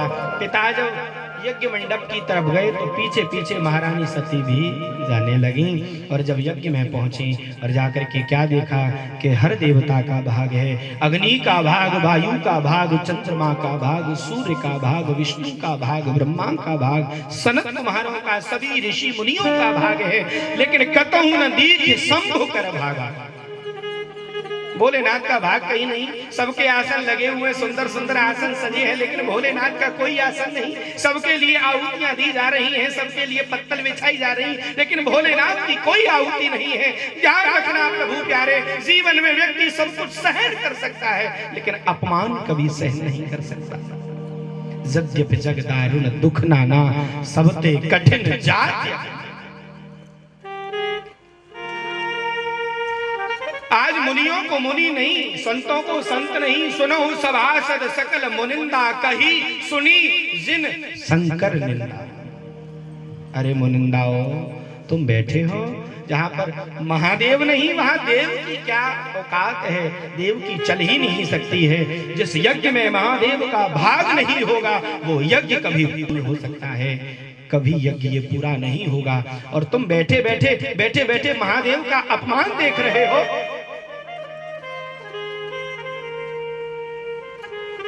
सबको भोगना पड़ेगा। आज एक आसन पर खड़ी हुई और योगाग्नि का अपने शरीर में प्रवेश किया। अस कहीं जोग अग्नि तनु जारा, अस कहीं जोग तनु जारा, अस कहीं जोग अग्नि तनु जारा, अस कहीं जोग अग्नि तनु जारा, यो सकल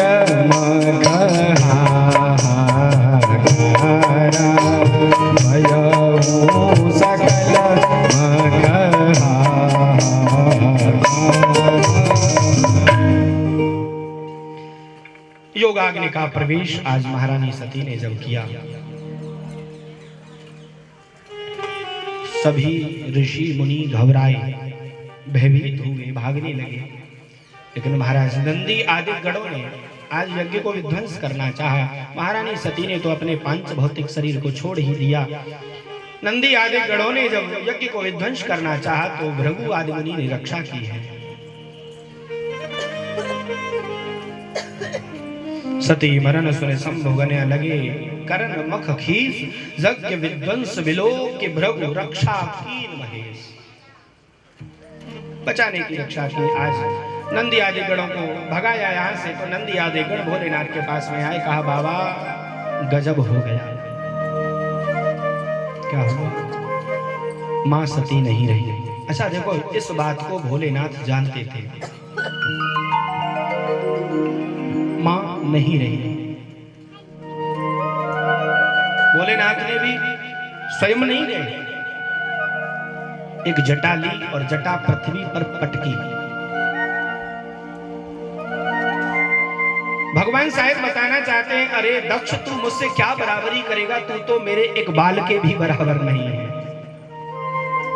जटा पटकी वीरभद्र नाम का आज एक भगवान का भक्त पैदा हुआ और जाकर के आज भृगु की दाढ़ी, पूखा के दांत, किसी की आंखें नोची, किसी के कान फोड़े, महाराज दक्ष को लिया और जैसे कपड़े को निचोड़ा जाता है ऐसे गर्दन को पकड़ करके निचोड़ा, गर्दन को उखाड़ा और अग्नि में डाल दिया। स्वाहा कहते हो। यज्ञ को जब विध्वंस होते हुए देखा तो आज सभी देवताओं ने मिलकर के बाबा भोलेनाथ की स्तुति की। और भैया भोलेनाथ तो भोले ही हैं।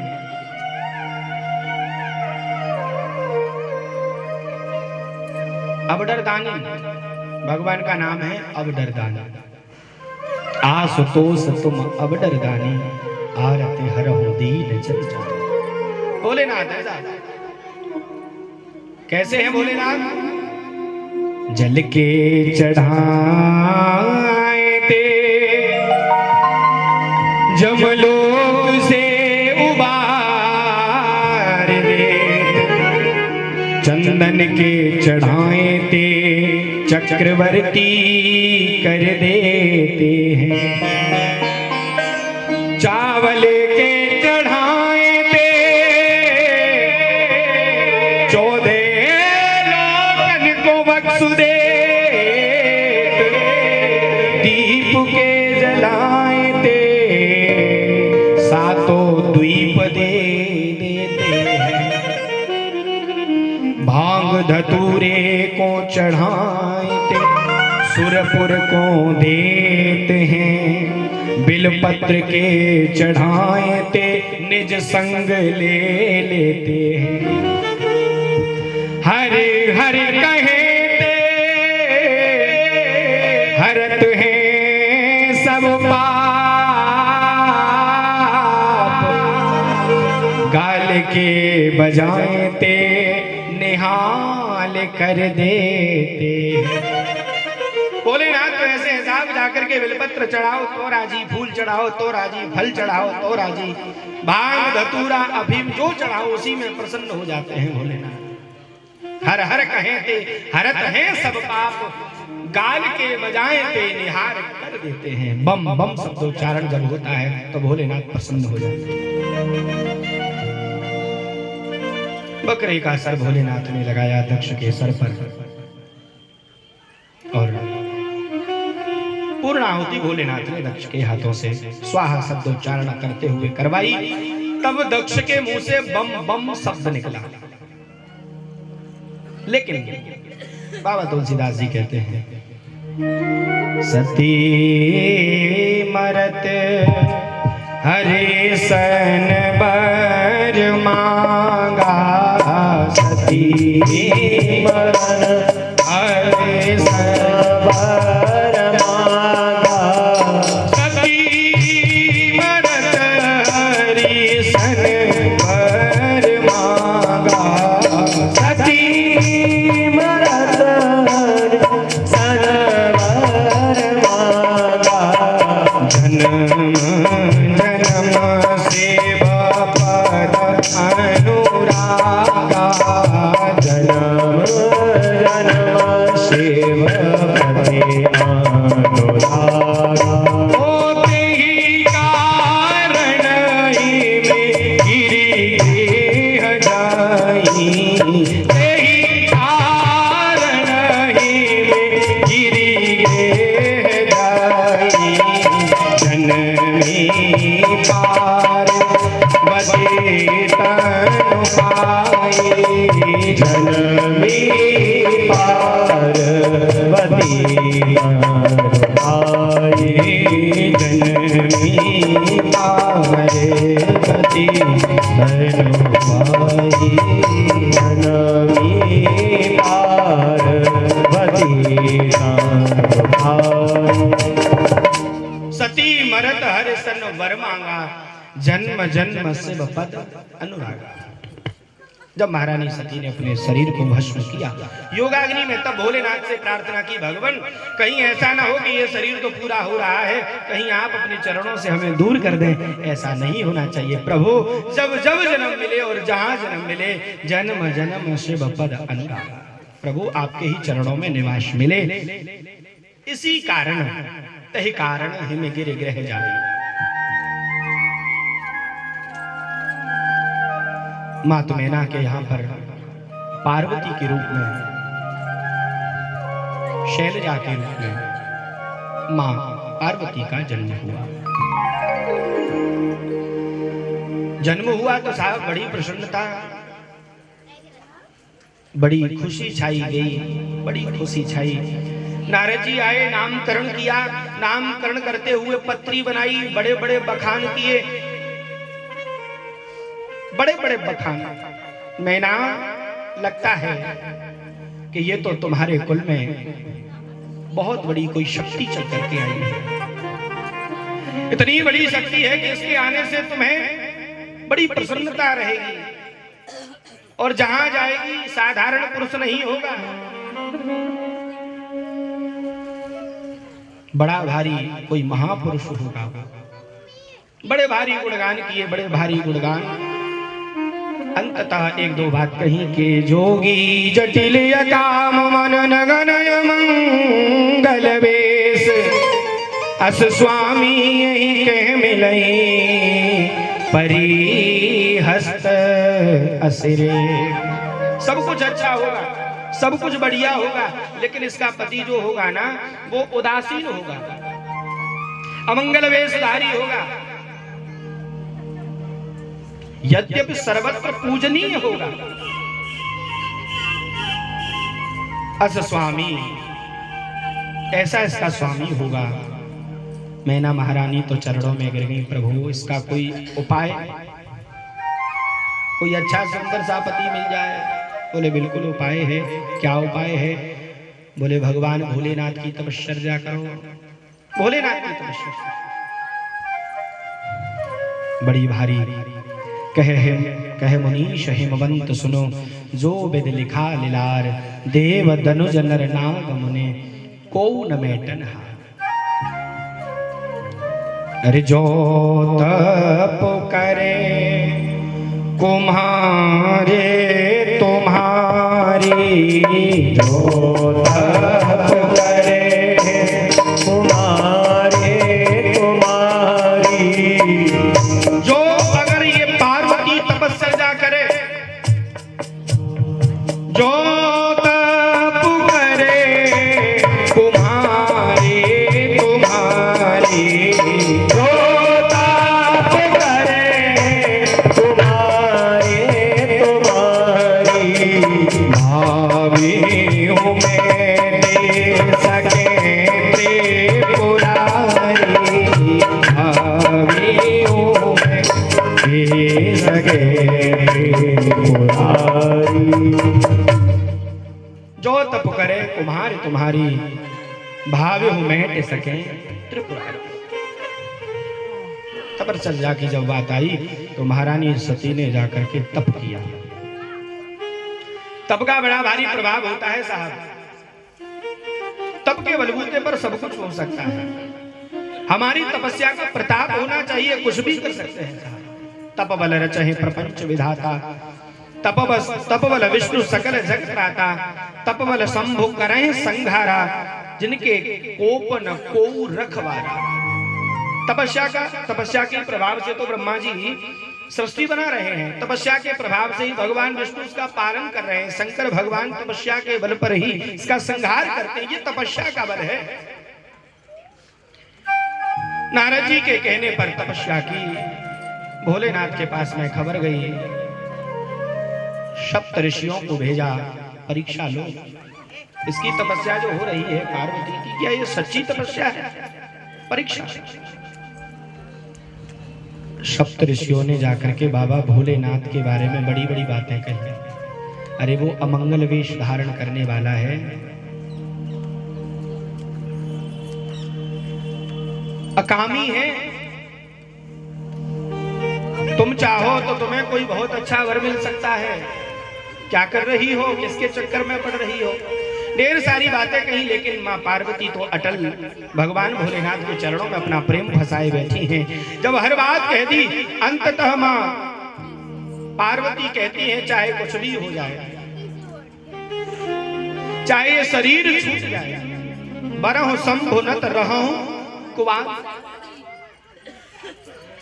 भले ही मुझे कुंवारा रहना पड़े, लेकिन भगवान भोलेनाथ के अलावा मैं किसी को अपने पति के रूप में देख नहीं सकती। ऐसी जब भक्ति को देखा तो आज सप्त ऋषियों ने आज मां पार्वती को बहुत आशीर्वाद दिया।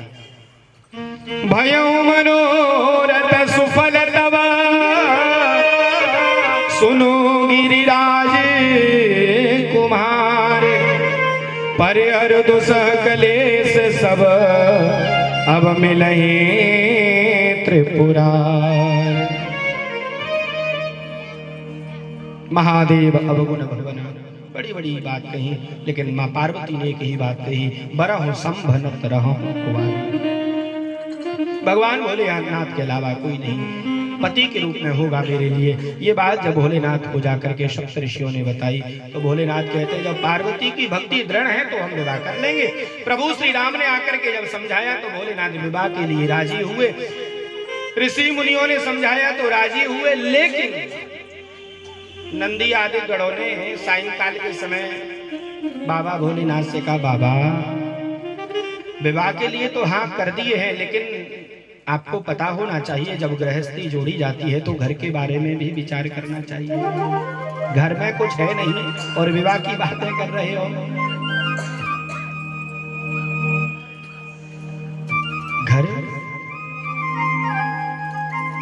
घर का विचार तो वो करे, घर के बारे में तो हमने कभी सोचा ही नहीं, क्योंकि घर का विचार तो वो करे जिसके पास घर हो।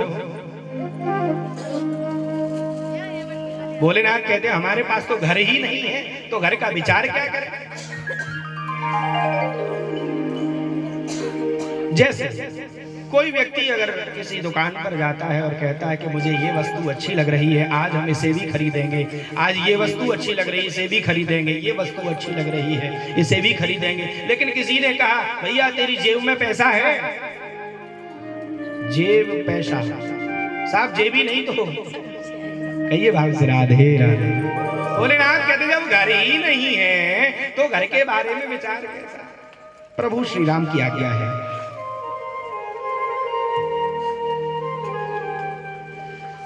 भोलेनाथ की आज्ञा मान करके आज विवाह की तैयारियां चल रही हैं। नंदी आदि गण कहते देखो तुम्हारे पास तो कुछ है नहीं, एक काम करो किसी से मांग लो। क्या मांगे? बोले ज्यादा कुछ नहीं मांगना, एक मुकुट मांग लो सोने का, मणियों से जड़ा हुआ एक मुकुट लगा होगा तो अच्छा लगेगा, और नीचे तो जैसे तैसे ढकढका के काम चला ही लेंगे, एक मुकुट तो होना चाहिए साहब। सोने का मुकुट मांग लो।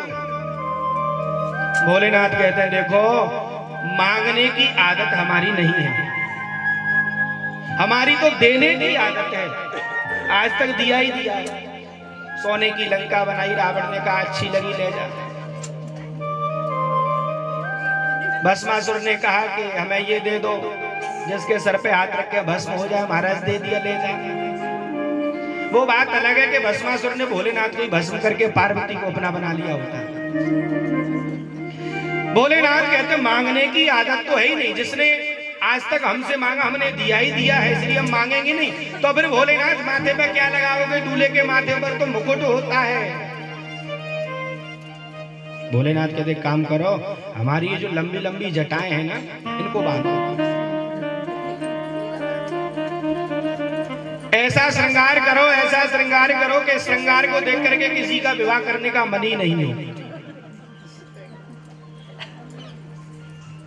क्यों?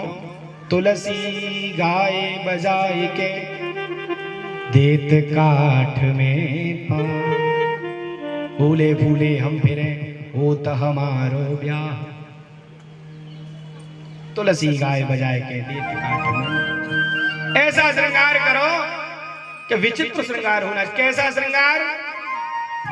सिबहे शंभु गण करहि श्रृंगारा, सिबहे शंभु गण करहि श्रृंगारा, सिबहे शंभु गण करहि श्रृंगारा, सिबहे शंभु गण करहि श्रृंगारा।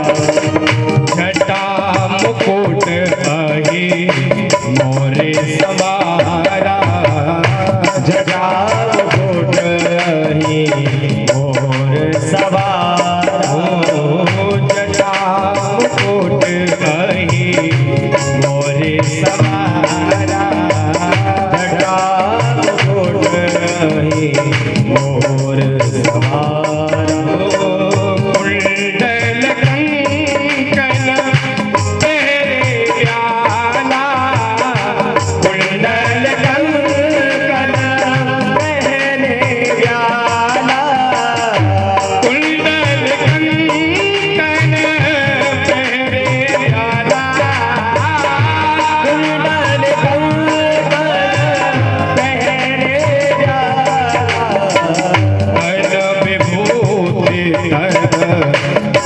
हरि छाला तन विभूति कर हरि शिवहि संभोगन करहि श्रृंगारा। भगवान भोलेनाथ के सभी जो साथी हैं श्रृंगार करने लगे। जटा मुकुट, जटा का तो मुकुट बना दिया भगवान, मोर तो लगेगा, दूल्हे के मुकुट पर मोर लगा होता है, वो कहां से लाए? बोले काम करो, मोर भी विचित्र होना चाहिए। क्या मोर? अहि मोरे सवार। सांप निकाल, बोले इसे लगाओ, झोली में से सांप निकाल के पकड़ लगाओ मोर के रूप में। मोर लगाया, सर्प का जटाओं का मुकुट बनाया, कुंडल कंकन पहरे व्याला तन विभूत। कानों में तो सांप बिच्छू लटक रहे हैं, हर केहर व्याला।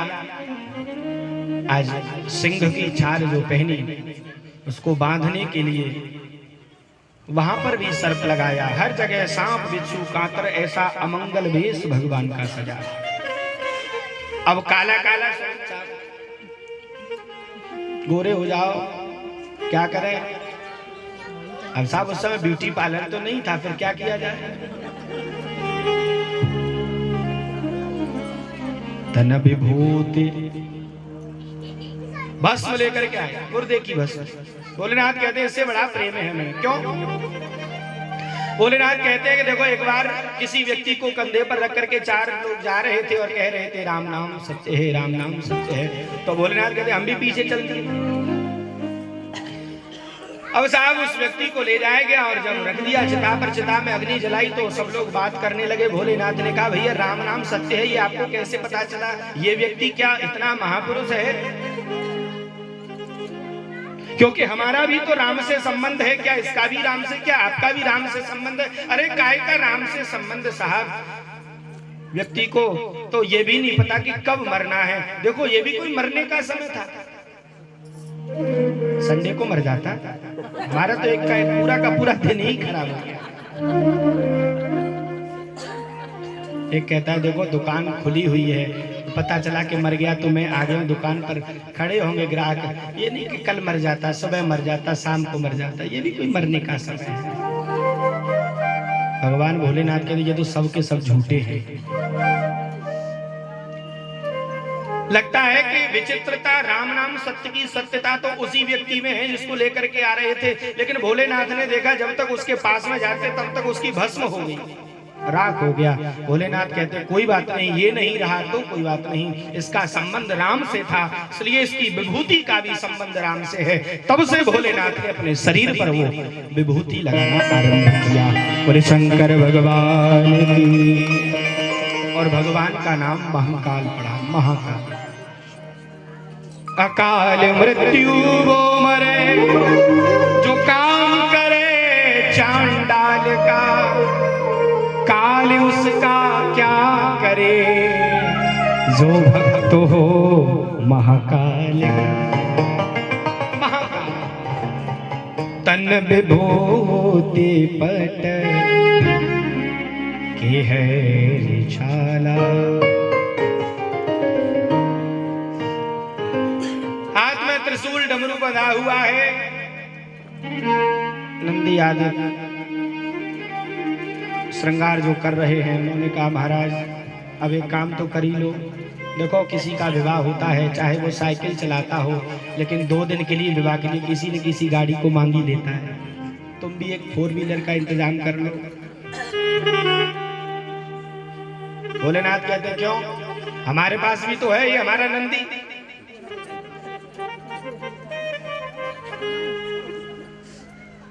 कहिए भाव से राधे राधे। भगवान भोलेनाथ बताना चाहते हैं विवाह के लिए जा रहे हो तो धर्म का साथ होना चाहिए। वैल रूप भागवत के अनुसार धर्म का रूप है। भगवान भोलेनाथ कहते हैं धर्म का साथ होगा तो आपकी धर्म पत्नी गृहस्थ आश्रम को अच्छे प्रकार से चलाएगी, और धर्म का साथ नहीं है तो वहीं पर नाव डगमगा जाएगी। इसलिए धर्म का साथ बना रहे, इस कथा से हमें शिक्षा लेनी चाहिए। भोलेनाथ कहते हैं तो सही नंदी। देखो नंदी पर भी भोलेनाथ उल्टे बैठे, नंदी का मुंह उधर, भोलेनाथ का पीछे।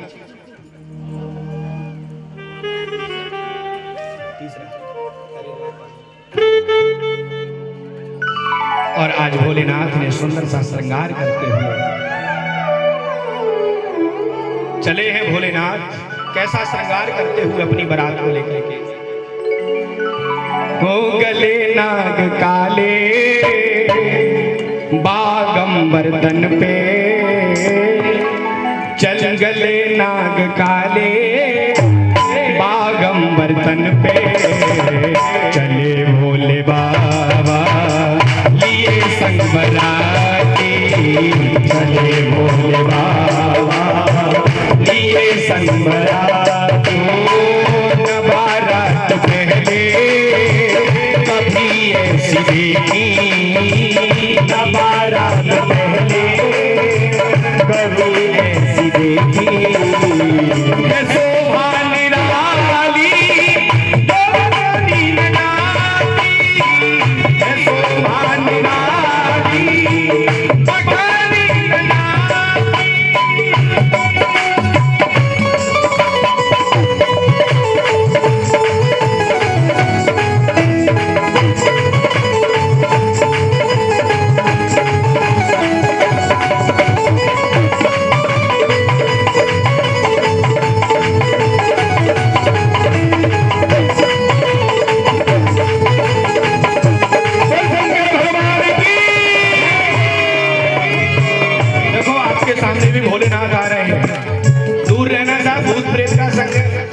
किसी पे बन बैठे तो गड़बड़ हो जाएगी। आनंद लेते रही दोनों हाथों की सेवा करते हुए। मसालों की भस्मी बनाई है उबटन,